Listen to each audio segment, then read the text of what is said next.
Hello, my name is Michael Lambert, and today I want to talk about Boris Johnson as his career continues to melt down, and as he hurtles towards the end of his time as Prime Minister, which surely cannot be very, very far from now.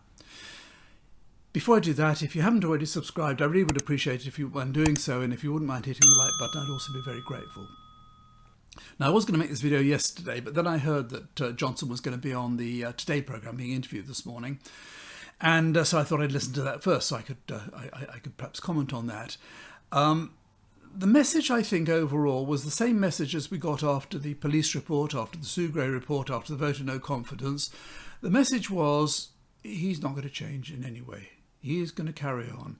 I think he sees himself as it is his destiny to lead this country and to continue leading it for as long as he likes, and he can do it in whatever way he likes.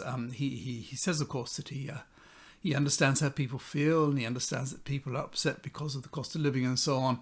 But nonetheless, he's going to bash on, and nothing is going to change. And when you look at just how bad things are, how since leaving the EU we're hurtling towards our traditional position as the sixth sick man of Europe. It's just things are getting worse every day. It's not since the 60s, 70s before we it's not for a very, very long time since we had major strikes in this country. Now we've got the railway strike, and we've got so many other strikes lined up. People are queuing up to go on strike.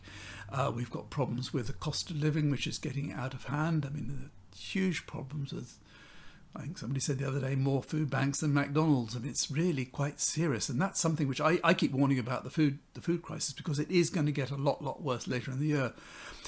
We've got problems with the Northern Ireland Protocol and rowing with Europe, threatening a trade war with Europe. We've got so many problems.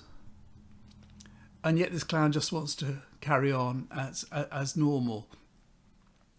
And I think I think it's become very clear recently, I think since Partygate, and it's just been reinforced by the by-elections on last Thursday, that the whole country has really, they've sussed him out.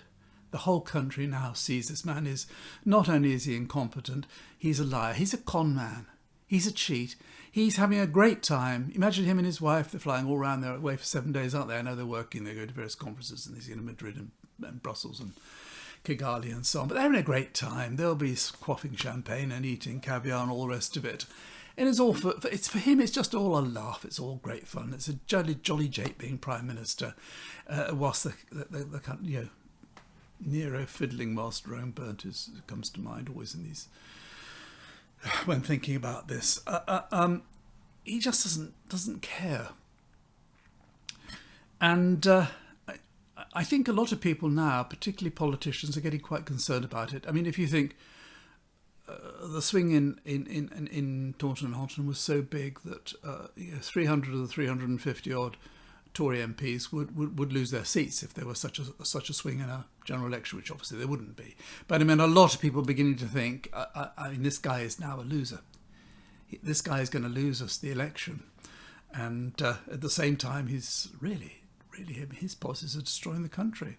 Same time, of course, he's doing everything possible to shore up his position by, making demonstrations almost impossible, and by trying to curb press freedom when it comes to reporting anything written by whistleblowers and so on, and when it comes to fiddling with the electoral system with ID cards and all the rest of it. He's doing everything possible to make his position more secure, and at the same time, everything is going to pieces.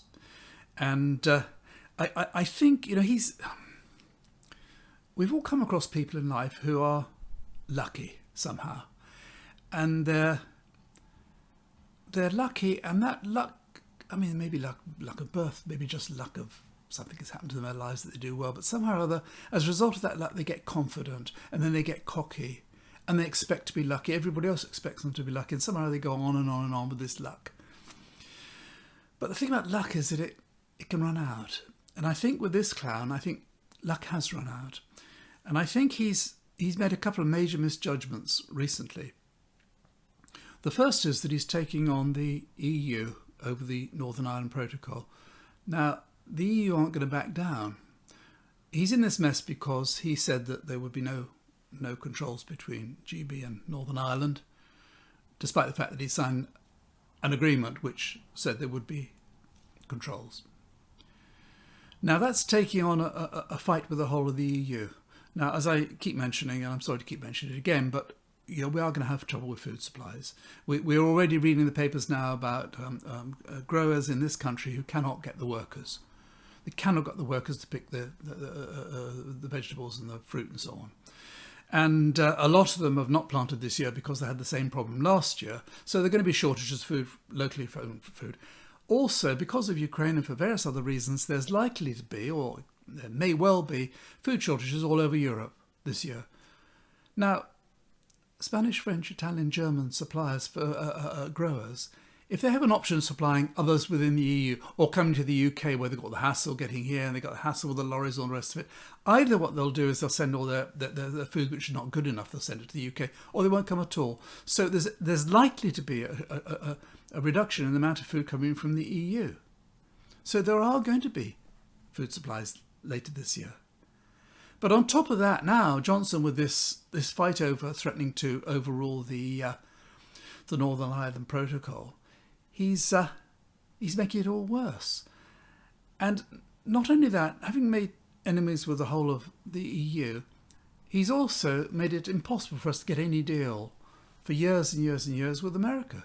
Because they've always said, unless you abide by the conditions or the agreement you made with the Northern Ireland Protocol, there's no chance of a deal. So that in itself is really a huge, huge misjudgment. And I think the other misjudgment he's made recently, which is pretty stupid, is this taking on the unions. You could see in the cabinet meeting the other day, he seemed really quite buoyed up about this fight with the unions, with the railway unions. And almost as though, both with the EU and with the unions, he wants the whole population to come behind him and all be against them. We should all be against the EU, we should all be against the unions.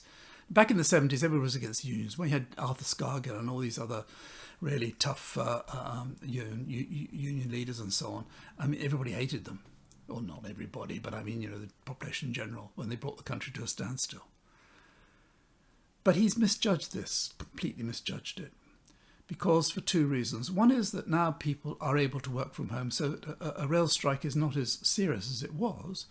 But the second misjudgment is that this guy, Mick Lynch, everybody likes him because he's so smart, he's so clever, because he's absolutely eaten various interviewers and Tory politicians. People are right behind him. Half the country is really supporting him, whereby previously they'd been dead against him. So people aren't getting behind Johnson and saying, oh yeah, not the unions, fight them, let's destroy them. And that again has added to this disillusion with this idiot. It was said, incidentally, about what the politicians come out saying now. It was said the Tory voters in the by-election didn't come out to vote. Yes, they did. They all came out to vote. And they voted Liberal Democrat. Now, there are only really two ways that Johnson can be unseated. The first is if a senior cabinet minister resigns, or maybe one or two resign, then he'd find it very, very difficult to continue. Of the senior members of the cabinet, it seems only really Rishi Sunak has the power to really make a big difference. If he were to resign, I think that would be the end of it. The rest of them, they're such a miserable, shabby little crowd that none of them would really matter. I think if Nadine Dorries resigned, I don't think that was going to shake the political landscape very much. And same applies to the rest of them. So it's really unlikely, I think, that there are going to be any cabinet resignations that lead to his having to resign. And so it's really down to the 1922 committee. And I think there's so much fear amongst Tory MPs at the moment about where Johnson is leading the country that I think it's very likely that they will have another election, and probably quite soon. And I think this time it won't be just 148 that vote for him to go. It'll be a lot more. And I think that's all we can really hope for. Anyway, that's what I think about it, and we'll see what happens. And incidentally, just going back to Brexit, I have come across a few figures lately, which Brexit's never mentioned these days. I mean, you never hear it on the television, and if you do hear it, I heard a couple of programmes last week, and the interviewers are all dancing around it. Oh, it's a bit too early to say, and we're not quite sure, and well, the pandemic would have affected things. Let me just give you one or two figures. The LSE, London School of Economics, calculated that every single person in this country will be £470 a year worse off as a result of Brexit. The OBR, as you've probably heard before, calculated that the economy would shrink by 4%. That's 32 billion as a result of Brexit. And we know the OECD forecasts that we're going to be the slowest growing economy in the whole of the G20 with the exception of Russia. And also another quite interesting figure that I came across the other day, that since 2016 per capita income in the EU, since in that last 6 years, has increased 15%. Despite the pandemic, it is now 15% higher than it was 6 years ago. In the UK, per capita income is 4% lower than it was. So there's a huge, huge difference here. And we're going to see this as time goes by. We're going to start seeing it very soon, how Europe is going to recover very quickly, and we're going to be in the doldrums with all these strikes and all this cost of living and utter chaos that Johnson's government is responsible for. So anyway, I would just like to comment or read a few comments that I got on my last video, which was about immigration. And some of these, I think, give you an idea of the attitudes of some people towards immigration. And I think they're really quite sad, but I think they sum up how many people think about it. And so let me just read one or two of them. This is from a guy called Tom Shepherd. He says, I disagree with Boris on Rwanda because it seems racist. I don't see how sending brown people to a country full of black people is really racist, but he was right on Brexit. Some really intelligent people still support Brexit. People like Jacob Rees-Mogg, Steve Baker, Marcus Fish, and Peter Bone. I count myself as among them. Can you imagine, as you're trying to claim that you're intelligent, you're suggesting you want to be like Peter Bone? And did you see, incidentally, Jacob Rees-Mogg, who really is a really stupid man? Very, very well educated, extremely well educated, really stupid man. He's a man who really would need help in working out how to use a screwdriver. He was interviewed in the main lobby of the Commons last week about his main mission, his function, because he's, after all, the Minister for finding benefits of Brexit.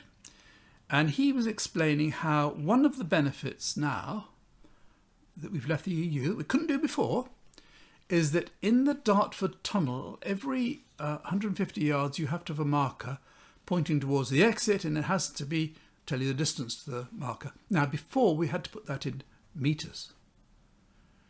But we were able to write it in yards, but you had to put 151.2 yards when it's 150 metres or whatever it was. And so now we will be able to repaint all those signs in yards. That was worth leaving the EU for, wasn't it? This man is stupid, really stupid. Peter B says, and this is quite a good point actually, he says, apparently she wants to tag asylum seekers. Another stupid idea from this government. Snip off the tags, throw it in the bin and disappear. And this is it, isn't it? You know, asylum seekers are not caught when they arrive. They go off into the black economy, they disappear. And likewise, you catch them, put a tag on them, all they have to do is go somewhere, cut the tag off and they're away, back into the black economy. That's a crazy idea. This is somebody called Jill. But we just can't keep accepting these huge numbers of people. Last year we accepted 1 million people. If this continues, it will mean that the country will become unstable. It's not that Priti Patel is a nasty woman. She is trying to carry out the will of the people. I don't think she is. It is estimated that by 2066 the British people will become a minority in their own land. How is this a sensible immigration policy? What's she talking about? I could demolish that, but I'm sorry, I'm just not going to bother. This is somebody called, this is a couple. They're called Morris and Sandra Catchpole. What a load of rubbish. If you enter a country illegally, you break the law. You are a criminal. If you aren't bothered about your taxes being used to keep them other people are, why didn't they stay in France? It's a safe country. No, they come here for our generous benefits. And also we had a vote on Brexit, a fair vote. If Brexit had been properly implemented, we wouldn't be in this mess. Instead, we are half in, half out. You see, that's the latest thing you hear from a lot of politicians now. Because Brexit is now being seen for the absolute utter disaster, the catastrophic disaster it was always known to be. It was always known it would be. People say it's not the right type of Brexit. If only been the right type of Brexit, it would have been absolutely great. Oh, it would have been wonderful. But this business about, they should stay in France. You can't get to, as I said last week, you can't get to the UK unless you go through another country. You can't get a flight from Mogadishu to London to seek asylum. So they have to go through other countries. So what we're saying is, don't come here, stop somewhere else, stay there. Mr. Lambert, you're living in cloud cuckoo land, wake up.